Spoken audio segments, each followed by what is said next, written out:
Good morning, everyone. My name is Rosalynn Mworia. I am the Director of Corporate Affairs at Vodacom Tanzania.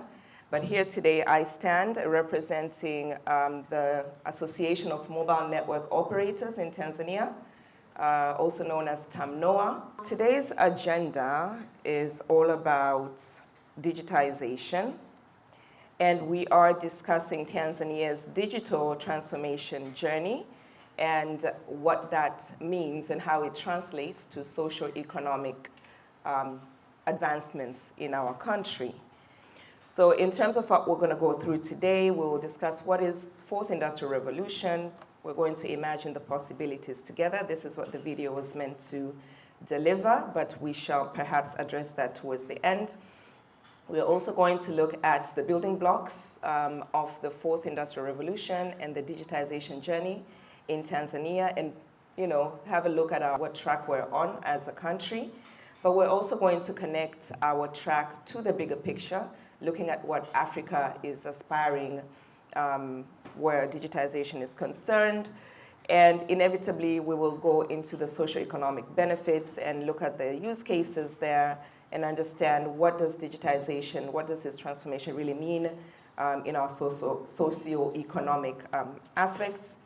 And last but not least, we'll address some challenges and way forward and how we can get there faster together. What are the building blocks when you look at Tanzania and the digital journey? And what is the Fourth Industrial Revolution anyway, right? So we heard from Iman that she spoke about how 10 years ago she would leave the house with her wallet. Perhaps when she realizes that she doesn't have a wallet, she'd have to go home. But today, all of that is possible because of a handset. So this is just one element, right? There are multiple others which I'll cover. But the Fourth Industrial Revolution holds many possibilities. And I want to point you to Mark Zuckerberg's Meta, launch of Meta yesterday. As you all saw, he's launching this big platform that is going to connect us all despite your geographical location, and using virtual reality goggles. You can connect with anyone and have these digital experiences. And all this is possible because of the Fourth Industrial Revolution. But here we are in Tanzania. We are part of a global village, and it's inevitable that we move in this direction. And that is why we've seen our government, and if you look at Mama Samia Suluhu Hassan's addresses, she always speaks of TEHAMA, ICT. In addition to investment, there is always mention of ICT. And it is because we do not exist as an island. We are part of a global community, and we are all gravitating towards digitization. But we also have plans in Tanzania that are addressing our journey towards digitization. So if you look at the ICT policy of 2016, there are certain priorities that the government today is working towards. And the biggest of them all is the broadband connectivity. 80% is the target. 80% population coverage by 2025 is what our government is now working towards. And with this, they have rolled out the national ICT backbone, NICT-BB, as you all have heard about. Linaitwa pia Mkongo wa Taifa, tumesikia kuhusu Mkongo wa Taifa. And with Mkongo, what the government is aspiring to do is to ensure that we are connected. We have the highway, Kimsingi, ule Mkongo ni kama barabara. Ni barabara ambayo ndani ya ile barabara yanapita magari, right? Na hayo magari ndio ambayo yanapeleka abiria from point A to point B. What the government has done effectively is to build the highway, and you have operators such as ourselves from TAMNOA having to connect people to that broadband. And we need technology to do that, without which the Fourth Industrial Revolution is impossible, because not only do we need to connect people, we also need to connect things. And this is where the Internet of Things comes into play, IoT. So connecting fridges, connecting cars, connecting cameras on the streets, connecting all these things. And last week we were at the ICT conference in Arusha, and we heard the Prime Minister speak about IoT. And this is what he means, that these things are possible on the back of the NICT-BB. So this is priority number one of the government, 80% broadband, and this touches on infrastructure. Number two is to integrate ICT across industries. And honestly, this is what digitization is all about. And if we're going to transform into a digital economy, it means we're able to translate broadband, we're able to translate connectivity across economic sectors, such as agriculture, such as education, such as et cetera, medicine. All these things are economic activities that, if they are connected or digitized, we have a digital economy. So priority number two of the ICT policy is to make sure that we integrate ICT across industries. Another priority that the government has shined a light on is building ICT skills and capacity building in general. All of us here are stakeholders in one way or another, because we're NGOs, CSOs, researchers, etc. We interface with beneficiaries, with end users, and we see how the need for having proper ICT skills is a key ingredient to a digitized nation, and therefore it is a priority of the government to perhaps relook education curriculum to see how do we ensure that we have capacity built in ICT skills, but not only there in our workforces, how do we transform the workforce so that it becomes the workforce of the future? We know the stats, ladies and gentlemen. Today, 1 million graduates enter the job market every year, and only about 20% of them enter formal employment. What does that mean? It means there is 80% of the youth who are left without employment. Now, there is a role here for a digital economy to bridge this gap, right? So, and therefore, clearly, the government sees this, and that's why it is a priority of the ICT policy as well, to ensure, and the FYDPs, to ensure that there are digital skills and capacity building within our youth. Today, Tanzania, 75% of our population is below the age of 35. This is scary, and yet it is an opportunity which, if all the stakeholders come together, can actually be addressed using ICT. No wonder the president speaks of Tehama every chance she gets. So it's a good thing that we're having this discussion. I believe at the end of it, we'll have really fruitful and vibing questions and answers as a result of some of the points that I'm sharing. But also a priority of the government is to digitize government service delivery. As you have seen, we've seen how digital payments have come into play. We've seen how today almost 96% of TANESCO service delivery is running on Luku meters, which are all digitized. This is a very good use case of how digital is coming into play in our economy. And ukisikia Vodacom iko down, Airtel iko down, unajua kwamba utapata simu kutoka kwa all these government entities, because they run their systems based on the digital infrastructure which is there, right? So service delivery is a key priority, being digitized as well. But then last but not least is the efficient management of scarce resources. And in this case, I'm talking about spectrum. Many key elements to digitization. A big one is spectrum. Spectrum is managed by TCRA. And how then, the question here is, how is that scarce resource managed effectively so that we are able to roll out innovations and use technology to do all these things, you know, to integrate value chains, to deliver service, to digitize sectors, et cetera, et cetera. So that is the story about Tanzania and what our journey has been, what our priorities are. But what is the big picture? And I wanted to share this with you, connecting this story to the Africa story and eventually to the global story.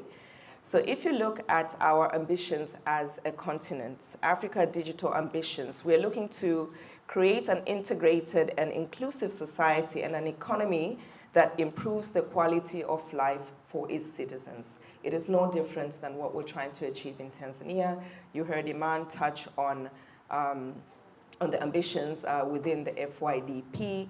And this is what Africa is also aspiring to achieve. So an inclusive society, and by this we mean how do we also use technology or digitization to close the gap. In Africa, we are sitting in the millions, hundreds of millions, in terms of people who are not connected, right? So the rest of the world is connected. We are connected to some extent, but we have a big gap between those who are connected and those who are not.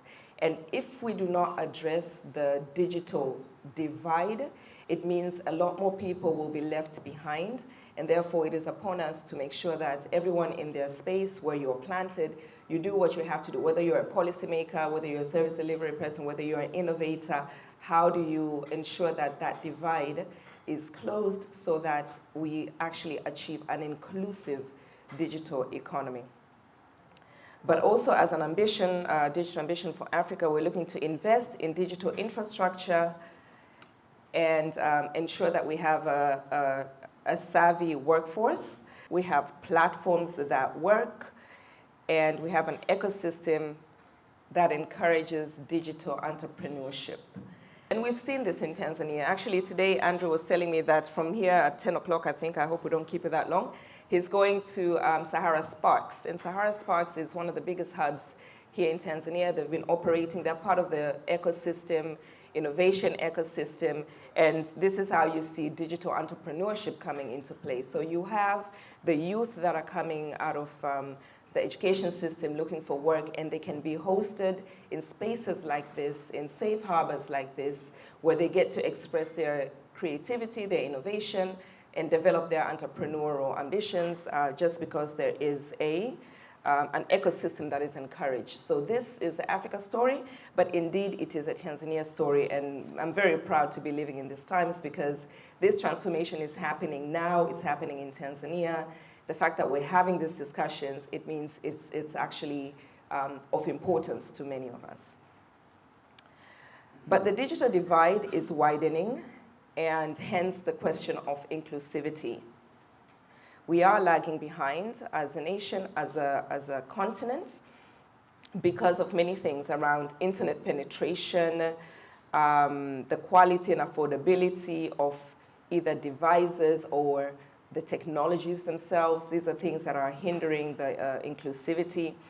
But of course, we've seen how COVID-19 has affected us and the economies of Africa, making it very important to think about how do we use digitization to ensure that we make our economies resilient.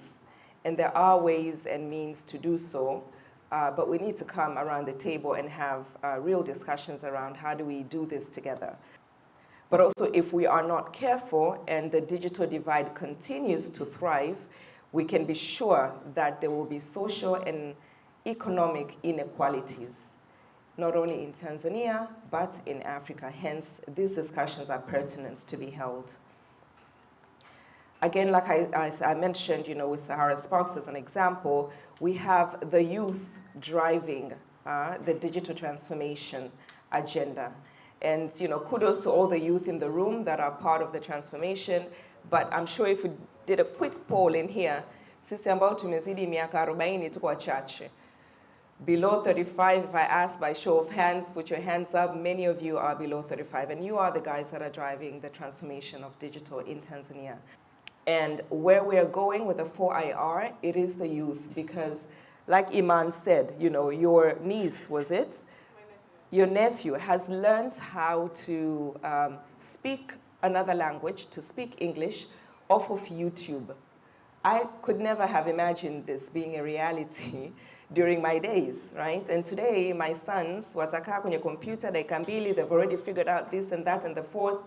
Whereas, for me, I wasn't born before computer, but it's still a struggle, right? These kids are resourceful, they're resilient, and indeed, as part of the bigger picture, the Africa bigger picture, these are the guys that are going to take us across the board on the fourth industrial revolution. What we're doing is really creating the landscape for them to thrive. But we believe it is the youth that are going to get us across. And when we discuss steps in the right direction, we know that The fourth industrial revolution, especially in Tanzania and indeed in Africa, is driven by mobile connectivity. If we have not woken up to this fact, I am here to say it again, that it is the mobile connectivity in this industry which is going to get us there. If you look at the ambitions of the ICT section of the government, you know, all the things speak to how mobile connectivity is going to make it possible for us to get to the digital economy. But it is not the only thing. It is a big piece, right? And therefore, we must nurture it in terms of policies, in terms of the capacity building and all these other areas that we've touched on. What are the key components to driving digitization in Tanzania and in Africa? And government plays a big role. You've seen how the NICTBB is a big priority, and that's what they are doing, among other things. But the private sector, including the innovators and service providers, is another key component. But last but not least is the civil society, and that's all of us in the room.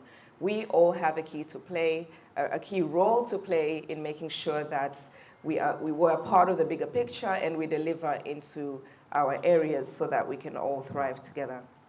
When we work together, we'll make sure that the digital divide in Tanzania is actually closed, and we're stronger economically, we're more inclusive, we're more resilient, and we do these things in a very responsible way in terms of being kind to the environment, because there are best practices on how to roll out digitization in a way that does not cost the environment.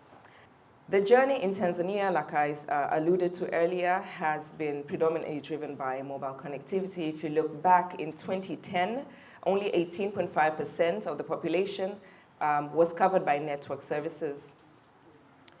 Fast track 8 years later, 25% was the increase that we saw in subscribers. And then today, more than 50% of the adult population has access to mobile connectivity, which makes it possible for government service delivery to be held, digitization to be done, et cetera, et cetera. So the Tanzania digitization journey had started a while ago. It is in its prime, and with each one of us in our areas playing our active parts, we will definitely accelerate our way across. So what are the benefits of Tanzania's economic growth and social development? The benefits definitely touch on economy. How is the economy going to benefit from digitization? We are looking at use cases in agriculture as well as health. But it's good to also throw in this quick challenge and a fact around connectivity, right? So as much as 80% is the broadband, and broadband we mean high-speed 4G, 5G type speeds. When you talk about fourth industrial revolution, you're talking about speeds that are higher than your 3G. It's 4G and 5G. In Tanzania, we're really still talking about 4G, but we are in the process of talking to the regulators about how we can test 5G. But you know, that is in the future. If you look at where we are today, right, only 46% of us are covered. We are covered by this broadband network, which makes it possible for all of these efficiencies to come in. 46% of us are covered by that, okay? Which means, and the target here is 80%. This is what the government is looking to achieve, 80%, because then you have economies of scale. You can do a lot more with 80. We're now at 46. But even at 46, you have 48% of the 46 who do not have the requisite devices, your 4G devices, to access this network, which is rolled out across Tanzania. And Tanzania is a vast geographical landmass, right? But the mobile network operators have worked together with government through UCSAF, Mfuko wa Mawasiliano kwa Wote, to make sure that even in the hinterlands, in far-to-reach spaces where there is no economic value for mobile network operators who are private sector players to go, we are subsidized by the government through World Bank and other funders to make sure that we get our coverage to those spaces. We've done that, but only 48% of the 46% have the requisite devices to connect and latch onto that super speed network. So this is to just paint the picture of how far we are and how maybe policymakers and us in the civil society have to push for transformation so that, you know, the users, we have more users so that we can achieve scale sooner than later. A few use cases of how digitization has benefited African countries in the areas of agriculture. So some of the benefits are that once you digitize agriculture, you'll have higher production, higher yield, you'll have higher income and cost savings, and you'll have improved farming practices. And I'm going to share a few examples from Kenya. For example, if you look at the higher production storyline, in Kenya, a digital platform that was running on mobile phones allows farmers and buyers to transact directly using an USSD, which is now, we're going back to the challenge. Because we don't all have the 4G and 3G handsets, technologies and innovations that are coming into play, riding on this infrastructure of mobile network operators and the NICTBBs, etc., use USSD.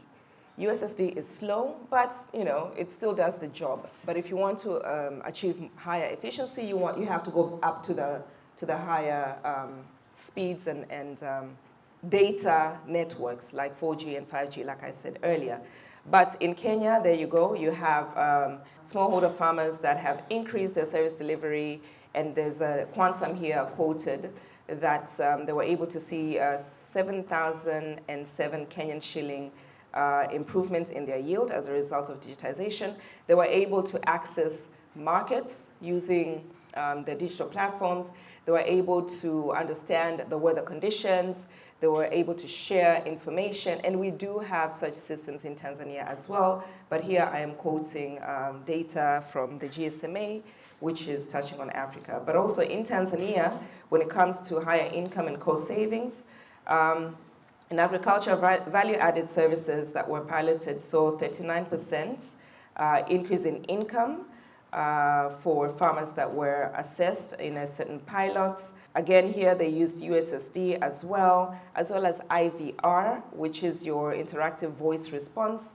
You pick up a call and dial into our call center, you get your information. All this is good use of ICT services, which sees to cost savings as well as higher income generation, because you're saving time for the farmer. Instead of having to wait maybe for an extension farm worker to come to them, or them traveling to meet with a farmer consultant, they're able to use technology, call in, use USSD, get the information they need, and they move along.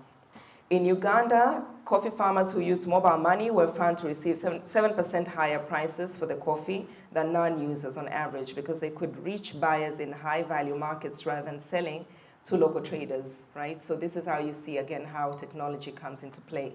Local traders give you a certain value, but you're able to tap into platforms using technology and see that you can get higher yield elsewhere. So this was done in Uganda, and they were able to see that. And in Malawi, we're being told that almost 70% of active users of a certain Mchikumbe program reported making at least one type of farm-related change. This agriculture value-added service provides farmers access to practical farming information via IVR, again, and SMSs. And almost 48% of active users reported change in planting, 39% reported a change in land management, and 44% reported harvesting or post-harvest practices were changed as a result of having information through ICT means. The story is the same when you look at health. With health, you have impacts such as improved nutrition, knowledge, and behaviors, increased attendance to health, maternal and infant care visits, increased appointment attendance. Very practical use cases of ICT and mobile network platforms. And really here the story is about innovating platforms that are of use to end users. I can quote a very good example of a program called Mama. Mama has been piloted in Shinyanga and Sengerema, and it's now in the process of being scaled up nationally after its successful completion about 2 years ago. And what it is good use of technology at the end of the day. So it looks at advancing maternal health in Tanzania. So working with healthcare workers on the ground, working with referral hospitals, regional hospitals, all the way down, and looking at a mother or a woman in a community who has a pregnancy and shielding that woman to make sure that not only do they have a safe pregnancy, they actually get to deliver safely. So this particular program is being run by one of the mobile operators here in Tanzania as a CSR. And in its pilot phase, more than 4,500 women was served by it. And it was seen to be beneficial to the extent that now we're looking to scale it up nationally, right? And what it is and how technology was used is that this woman is identified, plugged into a map, and you see that, you know, we have their contacts. We send her information about her pregnancy. For those of us that had our children in the recent years, we have access to websites that track your pregnancy, and it tells you you're 6 weeks pregnant, this is what you can expect your baby is doing, this is what you should be feeling, etc., etc. Imagine a woman in rural Tanzania in a village. They don't have access to this information, so how do you help them? Technology can help them, right? So through USSD, which is basically SMS, of course they're tagged to know that they are so far along down their pregnancy journey.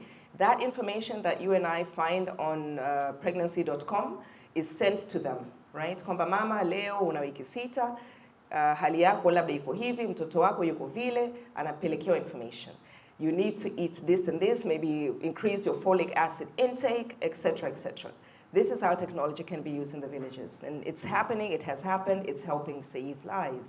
But again, if we really believe that mobile connectivity is at the heart of digitization in Tanzania, there are barriers to that. And some of the barriers, taxation is a big deal. Affordability of the devices. I am thankful and happy to report that this year, as a result of an understanding of the policymakers, they have gone to take away VAT on devices. So today, if you go buy your iPhone, your Samsung, your smartphone, you do not pay VAT, which takes away 20% right off the bat, making it more affordable.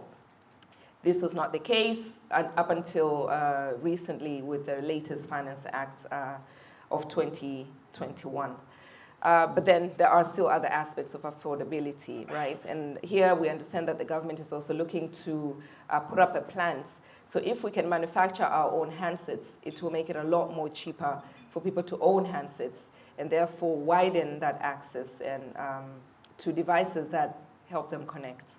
But there's also a question of illiteracy. There's a question of local content. So what, once a person is connected, what data are they getting? Is it local content? Is it relevant?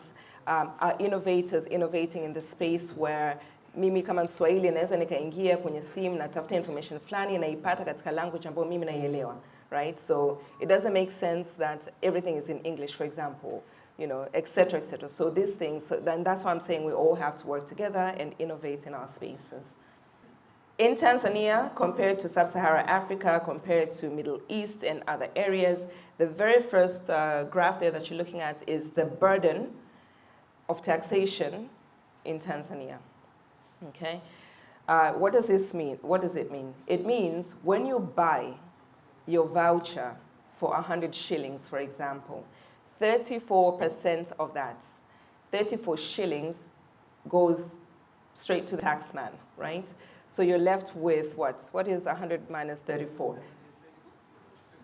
66. Okay, so you guys are awake. That's good. So you're left with 66 to buy your bundle, etc., etc. Whereas if you were in Latin America, you'll be left with 88 shillings. You know, just to give you an example. Or if you're comparing that to other sub-Saharan African countries, you'll be left with 74 shillings, right? So taxation is heavy. It is for many reasons, but it's one of the things that we're grappling with, right? And if we digitize correctly, it means there will be a lot more jobs created, the tax base will widen, and therefore there is value in balancing this narrative. Yes, you're taxing heavily this sector that drives digitization, but at the same time, if this sector does not thrive, it means we're lagging behind on digitization, which means where we're looking to widen the tax base so we do not tax this heavily, this sector heavily, we're never going to have those two lines meet. So just a balancing act here. We continue to lobby and hope things will change. Again, coming back to the bigger picture, ladies and gentlemen, we all have to work together. There is value in digitization. Tanzania is on a digitization journey. We are doing good, but we can do better. The discussions have started to be had in a more holistic way. We heard last week when we were in Arusha at the ICT conference from the regulator that digitization, these days regulators do not regulate vertically. Okay, they regulate horizontally, which means if you're looking at health, if you're looking at education, and the underpinning truth is that there is ICT enabling all of these verticals, what must we do to make sure that whatever you're regulating as a means of using ICT in agriculture, for example, is not affected by what you're doing in education, what you're doing in health. So everything needs to speak seamlessly, which then brings us to policy. Do we have a digital strategy in Tanzania that connects all of these? Do we have a digital economy blueprint? These were some of the things that were discussed last week. Right, so do we have a digital economy policy? And all this would connect the dots so that we can move faster together. Thank you very much. When we speak digital transformation, digitization, we're not speaking rocket science, are we?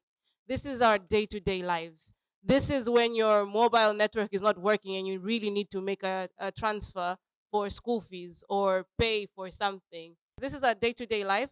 And as we keep on advancing, it means that the more the taxes, the more the burden, right? Yes, so we need to create more awareness, advocate more for tax reduction per se. You know, the Rosalynn gave us an example of sub-Saharan Africa, Latin America, and us. We are highly taxed, and she didn't even mention the TOZOs because when you look at the TOZOs, the government gets more than what the likes of Vodacom. Of course, we understand the potential of this sector and how not only it can improve services, it can also create employment, generate investments or attract investments, and really connect Tanzania and connect Tanzania to the rest of the world. So that's a no-brainer. And we know that there's some challenges, maybe on the supply and demand side as well. You know, why isn't this sector growing as it should be growing? What are the skills gap and whatnot? The first thing I want to touch on, I think you had shown that slide, there's about 48%, there's mobile network access to 48% of the country that is not being used by consumers. And that really, really caught my attention. I was going through that, even last night I was thinking, I'm like, my thinking was that, connectivity, there's still stages to reach in connectivity, but there are areas that we're already connected, but wananchi hatutumii huduma za mobile or internet. So I was really wondering, is that a lack of knowing the services that is there? Is that a skills gap? Is that a cost issue and whatnot? So I'd really like, maybe Rosalynn or maybe someone in the crowd to also contribute. The second thing is, and this is sort of my opinion, I don't have the figures for it, but I think a lot of our connectivity, what we do on our mobile phones and our computers, is to communicate, whether it's through voice or data. But I think there's a lot of untapped things we're not doing on our devices. We're not using our devices and internet to its full potential. I like the story of Mama that Rosalynn mentioned. There's a lot of agricultural tools available online or through mobile phones, health, and education that I think a good majority of the population is not using. And I don't know if the issue is it a skills thing again? Do we just know to use our phones, kutuma message, kupiga sim, kutuma muamala? Or is it because we are not aware of these other potential services and ways to improve our lives and our businesses and our day-to-day lives through these mobile technologies and online technologies? And then the third thing, this is definitely sort of a question I would like to pose to the mobile operators and also to people in the room, sana sana watu ambao, in your respective areas of work, whether you're an NGO, whether you're a CSO, whether you're a private company, is what is the ideal digital economy or digital country we would like to see in the future? One is what type of tools and things will help us in our day-to-day lives, whether tunafanya biashara, whether we're working in communities, whether we're providing some sort of service. But what also ideal environment would we like to see as the people who provide these services, from the telco operators, from the internet service providers. So I think those are the three, or is it maybe four main areas that I'd like to, before we maybe open to the floor, I don't know if there's one point maybe Rosalynn you'd like to add on or touch on from what I said. Iman, see if we can just throw it to the crowd. But I think I'd like to open discussion on those three main areas. As a lobbyist and advocacy person myself, nahitaji silaha za kwenda kupeleka kupigania hii sekta. So, asante. Kwa dada Rosalynn, wao kama hiyo NGO foundation ya Vodacom ni wadau wakubwa na wana uwezo wa kugusa jamii, na tumeona wakati wa corona kumekuwa na tatizo sio tu kwenye uchumi, lakini pia hata katika swala la education. Tumeona kuna wale watoto wanaotoka kwenye familia zile nyingine tuseme ni za hali ya chini, walishindwa kupata elimu ipasavyo. Sasa wao kama Vodacom wana mpango gani wa kuandaa hawa vijana wadogo, yani kizazi kijacho kwa ajili ya matumizi? Tumeona tatizo moja amesema ni lack of skills ya kutumia hizi. Kwa hiyo wakianza kuinvest tangu kule wakiwa watoto itasaidia zaidi hata huko wakikua. Asante. I'll touch on it very lightly. I think we saw the MNOs come together well when the crisis hit us last year. And in education, the MNOs really went in and helped resilience in education. We zero-rated many of the sites that had education content, and where you find that there were universities with portals or higher learning institutions. And we saw a lag there as well, because when we went in to ask, okay, now that kids are stuck at home, what learning portals are there that we can zero-rate so that kids can still have access, students and learners can still have access? There were very few that had such facilities. So here we see that capacity building digital skills coming into play.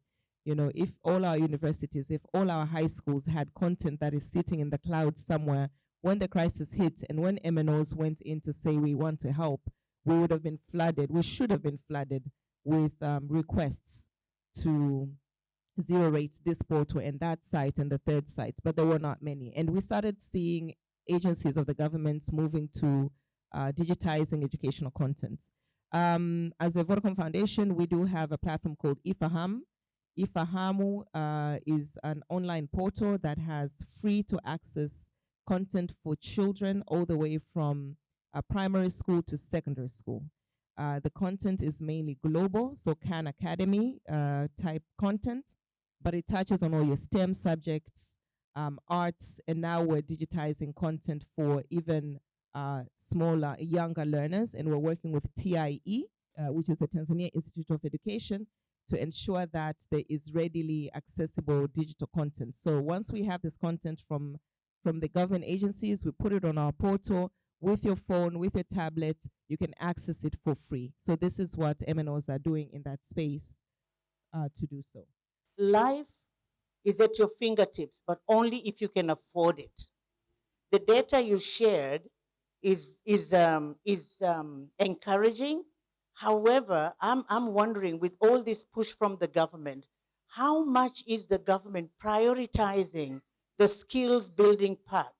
Because if 80% of the graduates are jobless, they cannot afford an iPhone or phones that will give you information immediately, yeah? They might afford those little ones. You see? So yeah, Tochi. We came from Tochi too. But how is the government prioritizing that piece? Because it's the people and it's the younger generation, and we're lucky, that's an opportunity. But the younger generation are poor. Let's face it. And we talked with young ladies here, said that is very true. So where is the emphasis? That is one question, but quickly, how are we, if you assess at us as a country across the East and Central African region, or East and Southern African region, how serious are we as a country? You talked about the success stories from digitization, maternal health and blah, blah. Do we really have enough success stories? Are we the fifth in the line of countries? I think something has to snap before we really say we are revolutionizing or we are benefiting from digitization. Thank you. One of the challenges that serikali yetu is facing is that there's different levels of needs and capabilities ya wananchi wetu. Kuna watu they don't have a phone at all. They're trying to get them at least have a phone, have access to communication. Kuna some who don't have phones, but they don't have access to smartphones. Kuna some have access to smartphones, but they don't have the apps or digital tools they need to maybe improve their lives. But I think our government is faced with having to deal with so many digital revolutions in one go, as opposed to other countries where maybe everyone has phones, everyone has smartphones, so it's easier to skill everyone to that level. Kwa sababu, everyone's at least ameshafika some sort of level. So I think that's a big challenge, and that's why I think it needs to be this issue about skills. It needs to be an institutional change. Hatuwezi kuziba mapengo here and there. Revamp the education system. Let's start from from this grade. You have to know at least the basics of how to use some digital tools. It's a long-term solution, but it's the only way for us to go over this hump here. Come on, Mama as well. Also, I think another challenge is that I think there's that, which I think we also as consumers, as think tanks, as different CSOs and NGOs, is advise the government on how to find more creative ways to tap into this sector to grow it, but also to get the revenue that they need. Because sometimes I think the government is stuck between generating revenue, collect kodi, but also to help people grow. Sometimes you can see that they're not sure how to go about it. We need to increase revenue to provide public services, but also we need to help these sectors grow. So I think we need to be more aggressive and creative in giving them solutions and not waiting for them to make up a law or policy that inatuumiza. First thing we need to do as a country is we need to make sure that we improve our infrastructure, because we are very far behind to digitalize ourselves. But then the question was asked by Mr. Andrews, and he asked, what is my ideal digital country? My ideal digital country is a country where I can vote from home. It's a country where I'm sure that if I go to the hospital, I can be able to get services and the network will not be down. This has happened to me a couple of times, so I'm sure with what I'm saying. And my ideal digital country is a country where mobile networks have reached every part of the country. But I can tell you for a fact that I'm a Vodacom user, and I've been to Kisarawe, which is like maybe 2 or 3 hours from here, and there's no Vodacom there. There's other networks, but Vodacom is a big company, and I can't find it there. So it's very sad. We are seeing that the government is doing very well in making sure that the infrastructures are there. Kama alivyosema Rosalynn, mkongo wa taifa, kuna vitu vingi. But we have seen that the VAT on these smartphones have been taken away, but that is not still enough. We would like also the government to maybe to waive the import tax and everything, so everybody can access this. As we see, internet penetration in Tanzania is only 25%, which is not very good. And on the other area, we have seen that the digital revolution is not an option, it's a must. If you are not going, you will be taken there. So when we are talking about the e-commerce, biashara mtandao, for we Tanzania, we see that this is not very common thing, and especially, and this question maybe go to TPSF and other or police forum.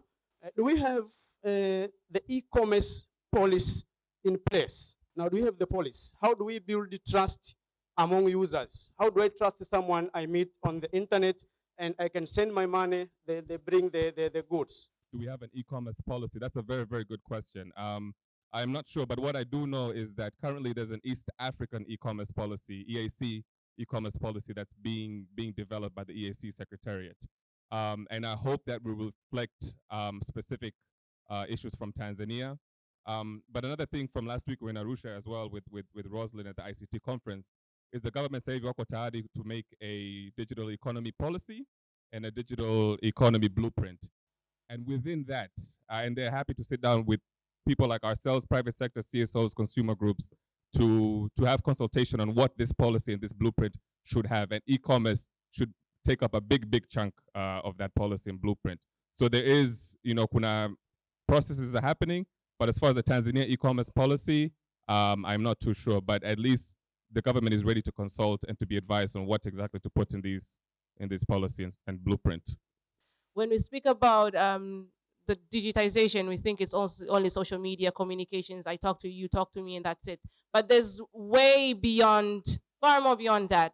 There's so many platforms that Rosalynn has mentioned here. So I see a platform to engage for the TAMNOA, the MNOs. I see an opportunity for the MNOs to really engage with the citizens, especially putting the word out there to know people so that they know it's way beyond communication. Me talking to you, me going on WhatsApp and just sending you a photo.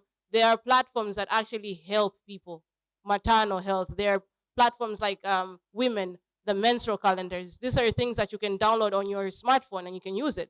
Vodacom Foundation ianzishwe, tumekuwa tukifuatilia vifaa kwa ajili ya changamoto ya albinism kwenye elimu, afya na kiuchumi. Tuliomba tangu wakati huo, sasa hivi hatujafanikiwa. Changamoto kweli za haya makundi maalum ya wenye albinism na wenye uoni hafifu kwenye elimu, tulifanya juhudi za tangu mwaka 99 kuwatoa kwenye walikokuwa wamefichwa na kwenye mauaji. Tukaweza kuwapeleka shuleni. Mpaka sasa hivi shughuli tuliyofanya kupitia Police Forum na haki elimu, tumeshapeleka shuleni kwa kuwatoa ndani sekondari. Mpaka sasa hivi wanaingia vyuo vikuu, wanaenda kwenye degree ya master. Wako wanafunzi 240 kwa nchi nzima walioko kwenye shule mbalimbali zikiwepo zenye vipaji maalum. Lakini changamoto iliyotokea tena kwenye huu ugonjwa imezidi kulosi. Wale walikuwa na first class sasa hivi wameanza kurudi nyuma, kwa sababu changamoto zimezidi kuwa, kwa sababu ya uoni hafifu wanazidi kudorora. Sasa hivi wameenda kwenye mtihani.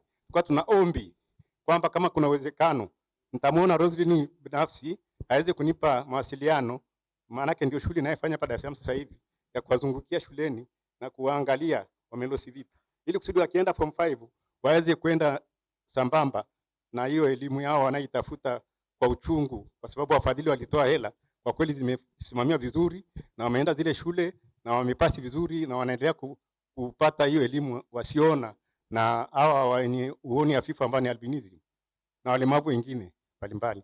Baba, nimekusikia. Tuna maeneo tofauti ambayo kama foundation tunajikita zaidi, lakini hili ni ombi kama ulivyosema, tutaweza kuongea baadaye. Tunafanya vipi digital transformation katika kurahisisha usafiri? Badala ya mtu kwenda pale kwenye kituo cha mwendokasi na kupanga foleni, mara ticket zimeniishia mara hiki, lakini niwe na access, nimeshanunua ticket online, nikifika pale na press ile code naingia moja kwa moja kuliko kuanza kupanga foleni. How do we put this easier? Nadhani hii sasa inaongea pale kwenye kwamba kila mtu ana nafasi yake ya kufanya. MNOs kazi yao sio ku-innovate apps na kuja na solutions from that perspective. So we have the bedrock upon which innovators can plug into, right? Kwa mfano pale ambapo tuna APIs kwenye our e-commerce platforms, inasaidia sasa wale ambao wanafanya e-commerce kuweza kutengeneza payment systems kwa ajili ya wateja wao, etc. Kwa hiyo hizi zote ni fursa. Kwa pale ambapo unaona kwenye mwendokasi kwa mfano unahitaji labda ni app au ni some other system ambayo itakusaidia kutumia the digital network ambayo ipo, basi hiyo ni fursa kwa innovator kufanya jambo. Yeah, and this is where the likes of Sahara Sparks, the hubs that we have, are actually playing their role, right? So we all work well together when we realize what the opportunity is for us to innovate. So there is a clear opportunity there for a young mind to go and innovate a solution. Inawezekana umepanda mbegu, mtu anaweza kaondoka hapa akaenda kufanya hiyo solution, kesho na kesho kutwa tuna activate app. Yeah, wanakuja Vodacom au Airtel au Tigo, wanaingia ubia, wanasema tuna app hii, tutatumia mtandao wenu specifically kwa hii or whichever, tunafanya revenue share. This is how we all grow together. Kweli tumeona vitu vingi, ila kiukweli kabisa haya mapinduzi ya kidigitali, kama tumeamua kwenda huko, turudi basi nyuma na kwenye zile sera ambazo zilizoandikwa kipindi hicho hakuna hiyo digital. Tuziandike basi digitali pia. Leo hii mzee Bichuka wakati wanaandika huko sera za sanaa na kina mzee Kitime, huwezi kulinganisha atakavyoandika Harmonize na Diamond. Kama tunakubali zama zimebadilika, na sisi tubadilike pia. Haina haja kubaki kwenye makaratasi yale yale, na kati siku hizi tuna posti. Ya, kwa hiyo kama tumeamua sisi tunabadilika kulingana na sera, basi sawa, hata hayo maandiko siku hizi yawe huku, ila tuhakikisha tumwachi mtu nyuma, kwa sababu sio wote ambao wanatumia hivyo. Alafu kama group yangu ya vijana nimeona ni kundi ambalo linatupiwa lawama nyingi sana kwenye swala la haya mapinduzi ya kidigitali, lakini kiukweli kabisa tukitazama watu ambao sio vijana ndo wanaongoza kwenye kuposti vitu ambavyo havina maana. Ni swala la kisera, ni kweli, na nadhani ina speak directly into the need to harmonize our ICT policies into a strategy and eventually a blueprint, right? And this is what was also a big takeaway from last week's discussions. So thank you for that. Tumefurahi kuja hapa pia kuwa na hizi discussion. Mambo ni mengi ya kuendelea kujuzana na kuongea changamoto, especially from CSOs na community at large. Pia tunapenda kuzisikia ili tuweze kujua where we can innovate, na pale ambapo labda tunaweza tukatoa maoni ili tuweze kuwa na policies ambazo ziko enabling, basi tuweze kufanya hivyo. Kwa upande wetu kama sekta tunashukuru sana kuona kwamba serikali imeona umuhimu wa sekta yetu to the extent kwamba kulikuwa na ICT ministry. It's never happened. Kwa hiyo it's a very good signal that digitization is taken very seriously in this country, to the extent that we have a standalone ICT ministry which has now been merged with mawasiliano, habari, teknolojia ya habari, still revolving around teknolojia. Yeah, kwa hiyo kuna fursa pia kwa mambo ambayo sasa tumeyaona kama changamoto, kama policies na strategies. We can expect this to be the next big milestone that we're going to achieve as a country, as an industry, kwa sababu kuna hiyo focus. Kwa hiyo kwa upande huo ningependa kushukuru serikali kwa kuendelea kuwa bunifu pia, lakini kwa kuendelea kufanya kazi na wadau kama sisi ili kuweza kusongesha mbele taifa letu upande wa kidijitali. Asante. Tukumbuke tu kwamba digitalization and digitizing Tanzania moving forward, I think kuna uwigo na mpana zaidi that we usually don't touch on. You know, kuna angalia wewe ni mchango wako wapi kwenye this digitalization revolution in Tanzania. You don't have to be an innovator, you don't have to be someone who makes apps, you don't have to be someone who makes devices, but angalia in your areas how you can contribute to this process, whether it's providing education, whether it's sensitizing people, whether it's doing research. Angalia in your areas how we can best come up with solutions that we can take forward, not to sound like we've all been included in this process. Tusisubiri sera, sheria itoke, tozo itoke, and it was not informed, we don't know where it came from, because maybe that process of thinking, you know, what can we contribute and what are we asking for as a country, as citizens, as consumers, bado haijakaa sawa. So I think it's sort of come out takeaway for all of us is angalia mchango wako kwenye nafasi yako, kwenye uwezo wako, kushauri vizuri na kuendesha hii sekta ikue. Tunafurahi kama TAMNOA kuwa pamoja na wadau mbalimbali katika kuendeleza jitihada za kuishi uchumi wa kidijitali Tanzania, na kama Rosalynn alivyosema kuna mambo mengi. Serikali haiwezi kufanya jitihada peke yake, private sector hatuwezi tukafanya peke yetu, innovators hawezi wakafanya peke yao, we need to work together. Kwa hiyo nadhani we are heading to the right direction. Nimependa comment ya one of the someone from the back aliyesema kwamba inabidi to rewrite the laws and regulation. This is very true. Mambo yanabadilika kila siku, inabidi tuwe na sheria ambazo zinaendana na where we are in this journey, ili tuweze kusonga mbele kirahisi zaidi na pamoja. Na of course we need to have one goal at the end of the day. I believe tukiwa na goal moja katika all our different positions, innovators, NGOs, government, everybody, tujue tunaenda wapi na tunafanya nini ili kumnufaisha Mtanzania, kuhakikisha anaweza kuishi maisha ya kidijitali kwa kila kitu anachofanya kila siku. I think we are headed in the right direction. There is so much to do. We've done a lot, but there's still so much to do. Kwa hiyo tuendelee kufanya kazi pamoja, tuhakikishe tunaweza kuishi kidijitali zaidi. Asanteni. On behalf of Policy Forum, I'd like to thank you all for being able to join us here today. Until November, jina langu mimi ni Iman Hatibu. Muwe na siku njema.